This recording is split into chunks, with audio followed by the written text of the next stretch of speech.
जय गुरु जी, जय प्यारी संगत जी। सारी संगत को बहुत सारा प्रणाम है और बहुत सारा शुक्रिया है। गुरु जी महाराज की मेहर, रहमतें, उनकी अपार कृपा है संगत जी। गुरु जी महाराज का आज बहुत अच्छा संदेश है कि जो भी मेरी बेटियां परेशान हो रही हैं, अपने घर परिवार के लिए, अपने बच्चों के लिए, जो भी उनकी प्रॉब्लम है, मैं उनको तारने ही तो आया हूँ, उनके कष्ट निवारने आया हूँ। तो तुम इतना परेशान मत हुआ करो। अब तो गुरु जी महाराज की संगत बहुत अच्छी बन गई है, उनको सब्र करना आ गया है, शांति आ गई है मन में। एक जैसे पहले था जब हम गुरु जी महाराज से नहीं मिले थे ना संगत जी, तो कुछ भी चीज़ होती थी तो हम परेशान होते थे। मतलब जो भी हमारे मन में आ जाता था हम बोल देते थे, लेकिन अब हम हज़ार बार सोच के कुछ बात बोलनी पड़ती है हमको संगत जी। तो गुरु जी महाराज यही भाव दिला रहे हैं कि मैं इंसान रूप में तुम्हारे साथ आया हूँ धरती पे, तुम्हारे कष्टों को तारने आया हूँ। वहाँ से जब कोई आने को तैयार नहीं था तो मैं आया तुम्हारे कष्टों को तारने। गुरु जी महाराज ने हमको इंसान रूप दिया है संगत जी। तो गुरु जी महाराज का ये भाव है कि तुमको इंसान रूप में मैंने धरती पे भेजा है, तो इसीलिए भेजा है कि तुम सेवा करते जाओ, किसी भी ज़रूरतमंद की मदद करो, सेवा करो और अपना घर परिवार जो तुम्हारी जिम्मेदारियां हैं उनको भी निभाओ और मुझे हमेशा साथ लेके चलो। तो मैं तुम्हारे अंग संग ही हूँ। जब तुम कुछ भी बोलते हो, एक छोटी सी बात भी गुरु जी महाराज सुन रहे हैं तो वो बता रहे हैं संगत जी गुरु जी महाराज की, जब मैं तुम्हारी छोटी छोटी बात भी सुनता हूँ तो मैं तुम्हें कैसे मुश्किल में देख सकता हूँ। अपनी संगत को, अपनी बेटियों को, जो भी मेरी भक्ति करते हैं, मंत्र जाप करते हैं, सिमरन करते हैं, तो मैं उनका फल उनको ज़रूर दूंगा ना। जब वो इतना श्रद्धा भाव से मेरा मंत्र जाप करते हैं, मुझे दिन रात याद कर रहे हैं, तो मैं अपने बच्चों को ऐसे अकेला और बेसहारा कैसे छोड़ सकता हूँ। तो गुरु जी महाराज बोल रहे हैं कि जब तुम मुझे अपना पिता मान चुके हो और तुम मेरी बेटियां हो, बेटे हो, सारी संगत, तो तुम इतना घबरा क्यों रहे हो। इससे पहले तो तुम्हारा जीवन सोचो कैसा था। जब गुरु जी महाराज ने हमको ये ज्ञान दे दिया है तो हम संकट जी सब्र कर रहे हैं। हिम्मत आ गई है हमारे पास। हमारे सामने कितनी भी मुश्किलें आ जाएं तो हमें डटे रहना चाहिए, घबराना नहीं है। बस उस परमात्मा पे छोड़ दीजिए, सब कुछ वो अपने आप सही करते हैं संगत जी। गुरु जी महाराज भाव दिला रहे हैं कि जब तुम पे कोई कष्ट या दुख आता है तो तुम बोलते हो कि ये कष्ट कितनी जल्दी ख़त्म हो, तो उसका भी समय होता है। जैसे हमारी सुख की घड़ियाँ छोटी होती हैं तो दुख की घड़ियाँ भी वैसे ही होती हैं संगत जी।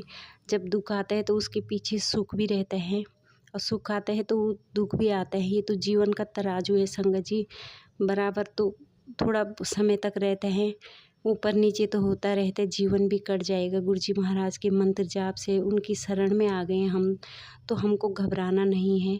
बस हमको उन पे पूरा डायरेक्ट कनेक्शन बनाना है। अब तो सबको पता है संगत जी कि गुरु जी महाराज के साथ हमें कैसे चलना है। उनके वचनों को, मेन उनके वचन है संगत जी। गुरु जी महाराज कह रहे हैं कि आजकल जब सत्संग होते हैं तो मतलब एक दूसरे की देखा देखी नहीं करनी है। गुरु जी महाराज बोल रहे हैं कि हमारी जितनी चादर होती है पैर भी उतने ही फैलाने चाहिए। तो देखा देखी मत करो, अपना सिंपल सादगी भरा जीवन होना चाहिए। और गुरु जी महाराज के जो वचन है, जो उनकी गुरुवाणी है, उनको सुनो, मंत्र जाप करो, अपने घर का जो भी है हमारा दिनचर्या करते रहो संगत जी। गुरु जी महाराज सब देख रहे हैं, वो सब सुनते हैं। मुझे तो गुरु जी महाराज ने कैसे कैसे संकटों से, कैसे दुखों से उबारा है संगत जी। तो मुझे अनुभव हो चुका है इस चीज़ का। आज से पहले जब उनसे गुरु जी महाराज से हम जुड़े नहीं थे ना, तो तब हमें लगता था कि मुश्किलें, परेशानी हमारे लिए हैं। दुनिया में हज़ारों लोग दुखी और परेशान हैं संगत जी। सोचो ना कि हमारे पास तो गुरु जी महाराज ने इतना सब कुछ दे रखा है और ये भी नहीं होता तो हम फिर क्या करते। फिर तो हम बोलते कि थोड़ा सा भी मिल जाता तो हम उसी में संतुष्ट होते। लेकिन गुरु जी महाराज का बहुत धन्यवाद है कि उन्होंने हमको सब कुछ दे रखा है। दुख सुख आते हैं, ये जीवन का पहलू है संगत जी। घबराओ मत, मंत्र जाप करो और गुरु जी महाराज ने जो बोला है उन नियम पे चलो। देखो चमत्कार ऐसे होंगे ना, खुद मेरा अनुभव है। मेरी ऐसी परिस्थितियाँ, ऐसी घड़ियाँ थी कि मैं सोच के भी घबराती हूँ। मतलब जब पीछे सोचती हूँ तो ऐसे लगता है कि शायद कभी ऐसे, मतलब आज जहाँ पे गुरु जी महाराज ने मुझे रखा है या जो भी मुझे दिया है, तो मैं तो गुरु जी महाराज का मतलब अनंत काल तक ऋणी हो चुकी हूँ संगत जी। तो आप लोगों को भी हिम्मत रखनी है और सब्र रखना है, शांति बनाए रखें। घर में कभी कोई लड़ाई झगड़ा हो जाता है या बच्चों के साथ, तो शांत हो जाइए, एक किनारे हट जाइए, वहाँ से हट जाइए संगत जी। बोलिए मत, कुछ नहीं, अपने आप माहौल शांत हो जाता है। सब कुछ गुरु जी महाराज देख रहे हैं, उन पे सरेंडर कर दीजिए, उन पे छोड़ दीजिए सब कुछ, वो सब अपने आप सँभालते हैं। और मुझे सँभाला है तो ऐसी हज़ारों संगत होंगी, उनको भी सँभाल रहे हैं गुरु जी महाराज, तो उनके भाव बहुत बहुत अच्छे आते हैं संगत जी। तो आप बस अपना नित्य नेम करें जो गुरु जी महाराज बताते हैं हमको, और सब्र रखें, शांति रखें, सब अच्छा होगा। सबके लिए गुरु जी महाराज की भर भर के ब्लेसिंग है संगत जी। सबकी अरदासें, सबकी दुआएं कबूल होंगी और हो रही हैं।